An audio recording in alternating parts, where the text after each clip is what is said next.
Dans la vaste salle des enchères, on entendait un bourdonnement de conversations indifférentes et de rires ridicules lorsque les projecteurs se sont braqués sur un cheval allongé.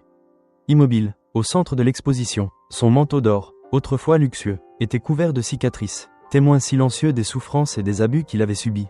La voix du commissaire-priseur résonna désespérément dans toute la salle, tentant de susciter au moins un peu d'intérêt. Qui commencera l'enchère?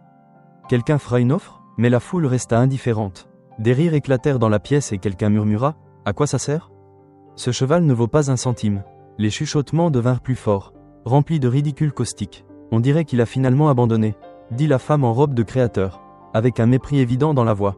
Les personnes autour d'elle acquiescèrent de manière approbatrice, jugeant l'animal avec une cruauté implacable. Les yeux du cheval semblaient éteints, son esprit brisé par des années de souffrance. Tout à coup, le silence fut interrompu par le bruit perçant d'une chaise poussée en arrière au fond de la salle. Mettant les moqueurs dans l'impossibilité de continuer, un jeune homme nommé Jason, vêtu de vêtements simples et bien visibles parmi la foule raffinée, se leva. Sa voix semblait calme, bien que pas forte. « Je le prends. » Ces mots coupèrent l'air comme un couteau. Les têtes se tournèrent, incrédules. « Lui? Tu es sérieux ?» Quelqu'un ricana. Mais Jason ignora les rires et les secouements de tête. Son regard était fixé sur le cheval et quelque chose dans l'expression de son visage faisait taire même ses plus sévères critiques. Après avoir effectué le paiement, Jason s'approcha de l'animal allongé, s'accroupissant pour croiser son regard. Le cheval sursauta, mais ne se tourna pas. Jason s'approcha et murmura quelque chose d'aussi bas que personne d'autre ne put entendre ses paroles. À la surprise de tous, les oreilles du cheval se redressèrent et, pour la première fois de la soirée, il leva la tête. Ce même jour, Jason emmena soigneusement l'animal épuisé dans sa modeste écurie à la périphérie de la ville. C'est ainsi que commença leur long voyage vers la guérison. Le soleil du matin inondait la petite écurie d'une lumière chaude tandis que Jason restait en silence. Observant le cheval, il avait appelé le cheval Phénix, en l'honneur de l'oiseau mythique qui renaît de ses cendres. Au fond de lui, Jason croyait que ce cheval était capable de la même renaissance. Phénix resta immobile dans un coin, ses muscles tendus et ses mouvements très limités. Jason savait qu'il faisait face à une tâche difficile, mais quelque chose au fond de lui disait que ce cheval en valait la peine. Jason passait des heures assis à côté du box de Phénix, lisant des livres ou simplement traînant autour. Il ne précipitait jamais les choses, sachant que la confiance ne peut pas être forcée. Un jour tranquille, tandis que Jason était assis appuyé contre les panneaux de bois, Phénix fit un pas hésitant vers lui. Le bruit des sabots sur la paille fit lever le regard de Jason et son cœur se remplit de joie. Les oreilles de Phénix se replièrent nerveusement, mais pour la première fois, son comportement montrait plus de curiosité que de peur. Le matin suivant, Jason décida qu'il était temps de sortir Phénix de l'écurie et de l'emmener paître. Cependant, dès que les rênes touchèrent la tête de Phénix, le cheval se cabra, poussant un hennissement de panique qui résonna à travers le champ. Jason le libéra immédiatement, ses mains tremblaient, mais il ne cria pas et ne gronda pas le cheval. Au lieu de cela, il fit un pas en arrière, laissant de l'espace à Phénix, et prononça des paroles doucement rassurantes. Il était évident que les cicatrices de Phénix étaient bien plus profondes que la douleur physique, elles étaient ancrées dans une profonde trahison. Au fur et à mesure que les jours se transformaient en semaines, un certain rythme se créait, échec, recommencer, et à chaque fois un petit pas en avant. Jason commença à assembler les morceaux de l'histoire de Phénix en observant ses réactions.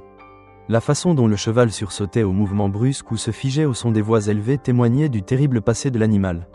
Rempli de cruauté, un soir, alors que le ciel prenait des teintes oranges et violettes, Jason décida d'essayer une approche différente. Il prit un pinceau et s'approcha prudemment de Phénix. Au début, le cheval se tendit, ses muscles se contractant, prêt à fuir, mais le toucher de Jason était doux, ses mouvements rythmiques et apaisants. Peu à peu, la position rigide de Phénix se relâcha et un doux souffle s'échappa de ses narines. Pour la première fois, il sembla se détendre sous la chaleur des mains humaines. Pendant ce temps, à l'insu de Jason, la transformation de Phénix devint le sujet de conversation en ville. Ceux qui se moquaient de cette idée observaient désormais avec intérêt le déroulement des événements. Certains étaient curieux, d'autres sceptiques, mais tous voulaient savoir jusqu'où irait cette amitié inhabituelle. Un jour, Jason décida de tester les limites des capacités de Phénix. Il conduisit le cheval au pâturage ouvert. Phénix hésita, ses sabots ancrés dans le sol, comme s'il avait peur de ce qui l'attendait. Jason ne le tira pas et ne le poussa pas. Au lieu de cela, il resta simplement là, permettant à Phénix de choisir son moment. Finalement, marchant prudemment, le cheval avança. Jason s'arrêta en observant Phénix réapprendre la liberté qu'il avait perdue autrefois. Mais l'idylle du moment fut brisée par le craquement soudain d'une branche sous le sabot du cheval, qui résonna à travers le champ. La peur dans les yeux, Phénix se précipita en avant, les yeux grands ouverts, pris de panique. Le cœur de Jason sembla s'arrêter alors qu'il courait derrière lui, criant le nom du cheval. Phoenix galopait, esquivant avec désinvolture des dangers invisibles qui n'existaient que dans sa mémoire. Après des heures de recherche, Jason trouva enfin Phoenix au bout du pâturage. « Ça va aller », murmura-t-il, restant calme malgré son cœur battant la chamade. « Tu es en sécurité maintenant. » Le soir, alors que Jason, épuisé, était assis dans l'écurie, un vieil homme s'approcha de lui. C'était M. Grayson, un ancien éleveur, qui observait en silence les efforts du jeune homme. « Tu as bon cœur, mon garçon, dit-il, la voix rauque en raison de l'âge. Mais tu ne peux pas réparer ce qui est brisé si tu ne comprends pas où sont les fissures. » Il marqua une pause et continua. « Ce cheval a vu et vécu des choses que pour toi. Il est difficile même d'imaginer. Si tu veux vraiment l'aider, tu dois découvrir d'où il vient. » Les mots de Grayson restèrent longtemps dans l'esprit de Jason. Cette nuit-là, le sommeil ne vint pas. Les questions tourbillonnaient dans sa tête. Qu'a traversé Phoenix? Qui lui a infligé de telles blessures et pourquoi personne ne l'a arrêté? Un Jason déterminé prit une décision. Il découvrirait le passé de Phoenix. À tout prix, la recherche commença par une visite à la maison de vente aux enchères, où Jason avait vu le cheval pour la première fois. Le directeur, un homme trapu au comportement bourru, à peine regarda les documents lorsque Jason s'adressa à lui. « Ce cheval? Mieux vaut l'oublier », marmonna-t-il avec un mépris évident. Mais Jason persista. « J'ai besoin de savoir d'où il vient. Je veux l'aider à guérir. » Le dossier obtenu s'avéra très maigre. Seule une brève description de Phoenix et le nom du précédent propriétaire. Victor Harlan. L'adresse était griffonnée sur le bord. Un ranch à la périphérie de la ville. Quel genre de personne pourrait amener Phoenix dans un état pareil? Le chemin menant au ranch de Harlan était long et rempli de pensées anxieuses. Lorsque Jason arriva enfin, ce qu'il vit confirma ses pires craintes. Le domaine était en ruine, les clôtures étaient bancales. Les portes de l'écurie tenaient à peine sur leurs gonds. Un homme âgé, au visage marqué par les intempéries et au regard tranchant mais dépourvu de chaleur, sortit sur le porche. « Que veux-tu » demanda-t-il, irrité. Après une longue conversation, Harlan admit à contre-cœur que Phoenix faisait partie d'un groupe de chevaux utilisés pour des travaux épuisants, poussés à la limite de leur résistance sans tenir compte de leur bien-être. Il n'était tout simplement pas assez fort, lança Harlan, comme si cela justifiait sa cruauté. Avant de partir, Jason posa une dernière question. « Pourquoi l'as-tu envoyé à l'enchère au lieu de l'euthanasier » Harlan marqua une pause. Son regard vacillant. « Je pensais, peut-être que quelqu'un verrait quelque chose en lui que je ne voyais pas, » murmura-t-il. Une pointe de honte dans la voix. Jason quitta le ranch avec encore plus de questions. Mais une chose était claire, Phoenix avait vécu plus que quiconque n'aurait pu l'imaginer. De retour à l'écurie, Jason resta assis longtemps à côté de Phoenix, lui caressant doucement la crinière. « Je sais ce que tu as dû traverser, » dit-il, mettant toute son âme dans ses mots. « Et je te promets que tu ne souffriras plus jamais, pour la première fois. » Quelque chose qui ressemblait à de la confiance brilla dans les yeux du cheval, une entente silencieuse entre deux âmes. Un soir, alors que Jason nettoyait Phoenix à la lumière tamisée des lanternes, il remarqua quelque chose qu'il n'avait jamais vu auparavant. Le cheval se cramponnait à un buisson, les yeux mi-clos dans une expression qui ne pouvait être décrite que comme de la béatitude. Un instant, il sembla que Phoenix avait enfin laissé aller une partie du fardeau qu'il portait depuis si longtemps. Mais Jason venait à peine de se réjouir de ce progrès qu'un coup frappé à la porte de l'écurie brisa le silence du soir. Se retournant vers le bruit, il vit un grand inconnu debout sur le seuil, dont la silhouette apparaissait à travers la lumière de la lune tombant de la route.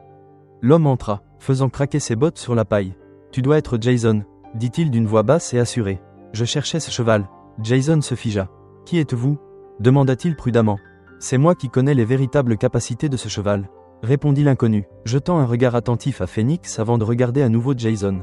« Je m'appelle Carter, j'ai travaillé avec Victor Harlan. Ce cheval n'est pas juste un étalon. Il faisait partie d'un programme d'entraînement spécial pour les courses d'endurance. Mais Harlan, il a dépassé toutes les limites. » Jason sentit son cœur s'accélérer. « Pourquoi es-tu ici » demanda-t-il, essayant de garder sa voix calme. L'expression de Carter se radoucit. « Il est spécial, tu sais, bien plus précieux que ce que Harlan avait jamais imaginé. Mais il est aussi profondément endommagé. Des chevaux comme lui ne se remettent pas toujours. » Jason se tenait devant Phoenix dans une position défensive. « Il est en train de se remettre. Là, maintenant, je n'ai pas besoin de ton jugement ou de tes doutes. » Carter leva les mains dans un geste conciliant. « Calme-toi. Gamin, je ne suis pas venu pour l'emmener. Je pensais juste que tu méritais de connaître la vérité. » L'histoire de Carter éclaircit une grande partie du passé de Phoenix. L'étalon avait été élevé pour concourir dans des courses d'endurance, mais il avait été poussé au-delà de ses limites lors d'un entraînement incessant. Quand il est tombé et qu'il s'est brisé, Harlan l'a simplement mis de côté, admit Carter, un évident sentiment de culpabilité sur le visage. Harlan ne se souciait pas des dégâts qu'il causait. Mais moi, j'ai vu le potentiel de ce cheval. Si quelqu'un lui avait montré un véritable soin, il n'aurait pas seulement survécu, il aurait refait surface. « Pourquoi me racontes-tu tout cela maintenant » demanda Jason après une pause. Carter répondit, parce que tu es sa seconde chance. Et je veux t'aider, si tu me le permets. Après un moment de réflexion, Jason hocha la tête à contre-cœur. D'accord, répondit-il prudemment, mais si tu veux m'aider, ce sera à mes conditions. Phoenix passe en premier. Carter acquiesça. Il ne peut en être autrement. Le lendemain matin, Carter revint avec un sac sur l'épaule. Les chevaux comme lui ont besoin de patience. Mais ils ont aussi besoin qu'on leur rappelle leur force.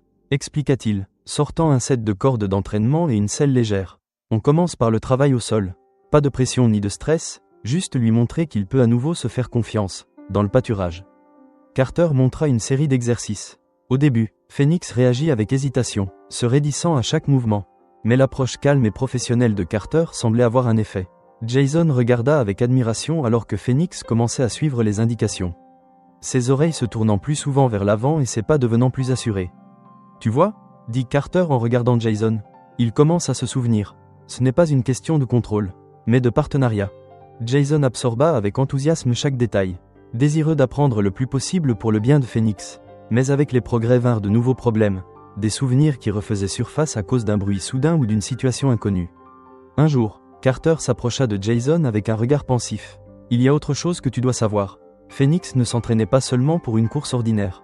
Il était entraîné pour une compétition professionnelle sérieuse. Et si tu veux qu'il guérisse vraiment, il doit de nouveau affronter la piste. Pas pour concourir, mais pour se prouver à lui-même qu'il peut. L'idée de remettre Phoenix dans l'endroit qui lui avait causé tant de douleur ne semblait pas juste à Jason. Je ne suis pas sûr qu'il soit prêt, dit-il, le cœur lourd. Carter posa sa main sur son épaule. Tu comprendras quand le moment sera venu. Mais rappelle-toi, il ne s'agit plus du passé. Il s'agit de lui montrer ce qu'il peut faire maintenant. Jason regarda Phoenix, qui se tenait calmement à ses côtés, son regard maintenant bien plus sûr et rempli de force silencieuse. L'idée de revenir sur la piste semblait risquée, mais au fond de lui, Jason savait que Carter avait raison. Il y a un terrain privé à proximité, suggéra Carter. C'est calme, sans foule, sans pression, l'endroit idéal pour commencer. L'idée d'un environnement contrôlé apaisa quelque peu Jason. Et après y avoir réfléchi longuement, il accepta. Le jour venu, Jason ressentit un serrement au cœur en chargeant Phoenix dans le van. Au début, le cheval était hésitant, mais après une douce persuasion, il entra enfin. À leur arrivée, Carter les attendait déjà, appuyé contre la clôture. « Prends ton temps », conseilla-t-il alors que Jason conduisait Phoenix hors du van. « C'est son moment, pas le nôtre. » Jason hocha la tête, ses mains tremblant légèrement alors qu'il dirigeait Phoenix vers le sentier. Sur le bord de la piste, le cheval s'arrêta, il tourna les oreilles. Scrutant l'environnement inconnu, Jason était là, près de lui, prononçant calmement des mots d'encouragement.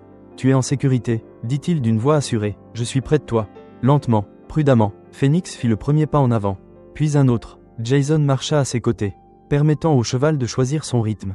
Au troisième tour, l'allure de Phoenix devint plus assurée. Sa tête se leva plus haut. Jason ressentit une vague de fierté et de soulagement en voyant le cheval se déplacer le long de la piste. L'étalon ne se contenta pas de marcher, il retrouvait de la force.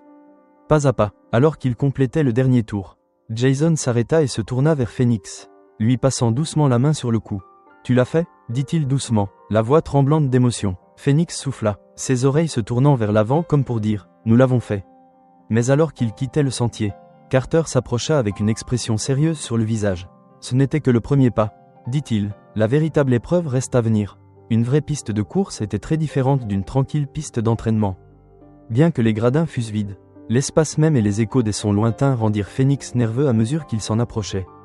Jason posa une main rassurante sur le cou du cheval. « Nous sommes seuls », dit-il doucement, comme toujours. Arrivé sur le sentier, l'agent de piste sonna la cloche d'alarme. Le son aigu effraya Phoenix. Et pendant un instant, Jason craignit que les choses ne tournent mal. L'étalon se cabra légèrement, les yeux écarquillés de panique. Mais Jason resta calme. « Tout va bien », dit-il, tenant fermement les rênes. « Je suis avec toi. » Quelques minutes plus tard, Phoenix fit son premier pas prudent le long du sentier. À mi-chemin du cercle, ses mouvements devinrent plus fluides. Les oreilles de Phoenix se tournèrent vers l'avant, maintenant pleines de curiosité plutôt que de peur. Dans les semaines qui suivirent, la renommée de la transformation miraculeuse de Phoenix se répandit dans toute la ville et au-delà.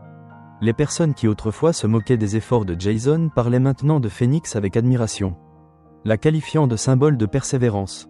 Un matin, en restant dehors près des écuries et en observant Phoenix paître paisiblement dans le pré, Jason ressentit un profond sentiment d'accomplissement. Carter s'approcha de lui avec un regard pensif. « Tu as obtenu plus que ce que je pensais possible, » admit-il. « Mais quel sera l'avenir pour toi et Phoenix ?»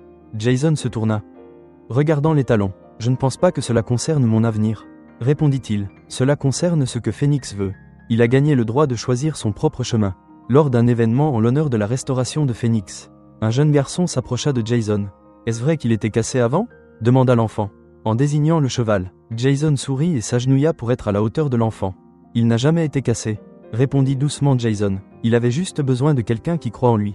Alors que le soleil se couchait à l'horizon, Jason se trouvait près de Phoenix, leur silhouette dessinée par une lumière dorée. Le lien entre eux était indissoluble, forgé à travers les épreuves, la douleur et le triomphe de l'esprit.